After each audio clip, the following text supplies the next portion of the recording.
घने जंगलों के पास एक छोटा सा कस्बा था, रिवरवेल। वहीं रहता था एडवर्ड विल्सन, एक साधारण पर असाधारण लड़का। सिर्फ 6 साल की उम्र में उसके पिता का साया सिर से उठ गया। घर चलाने की जिम्मेदारी अब उसकी मां पर थी, जो दूर शहर की फैक्ट्री में काम करने लगीं।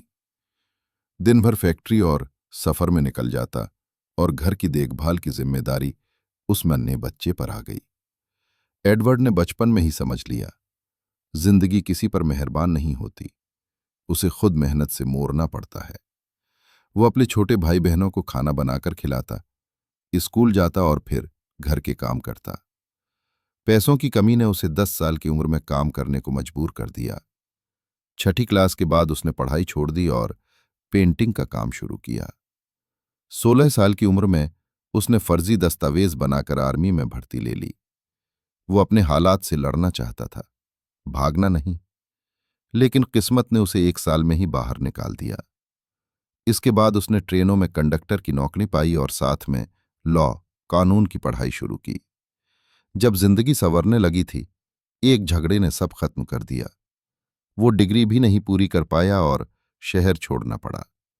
कई नौकरियों में हाथ आजमाया, इंश्योरेंस एजेंट, बोट कंपनी का मालिक, यहां तक कि उसने बल्ब फैक्ट्री भी खोली, लेकिन हर बार उसे असफलता ने घेरा।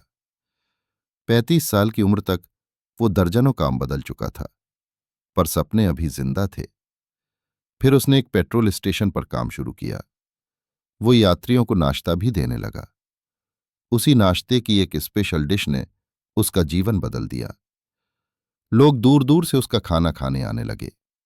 वहीं से उसे मिला उसका पैशन, खाना बनाना और लोगों को खुश करना। लेकिन जिंदगी फिर पलटी खा गई। उसका रेस्टोरेंट जलकर राख हो गया। फिर वर्ल्ड वॉर के दौरान मंदी ने सब छीन लिया। अब उसके पास न पैसे थे न दुकान, सिर्फ एक रेसिपी, कुछ प्रेशर कुकर और एक पुरानी कार। एडवर्ड अपनी पत्नी के साथ शहर शहर घूमता, होटल मालिकों को अपनी रेसिपी चखाता। उतनी बार उसे मना कर दिया गया, लेकिन वो 10वीं बार उसकी डिश को पसंद किया गया। यहीं से शुरू हुई विल्सन फ्राइड चिकन की यात्रा, जो बाद में दुनिया भर में WFC, विल्सन फ्राइड चिकन के नाम से मशहूर हुई। 75 साल की उम्र में उसका बिजनेस चल पड़ा और 90 साल की उम्र में जब उसने दुनिया छोड़ी, तब तक 48 देशों में 6000 रेस्टोरेंट्स खुल चुके थे। लोग कहते हैं एडवर्ड कभी गुस्सा नहीं छोड़ पाया। कई बार झगड़े किए, वो सेल भी था, लेकिन उसमें एक बात थी जो सब में नहीं होती, पर्सनल पावर। उसने कभी हार नहीं मानी, हर बार गिरा और फिर उठा।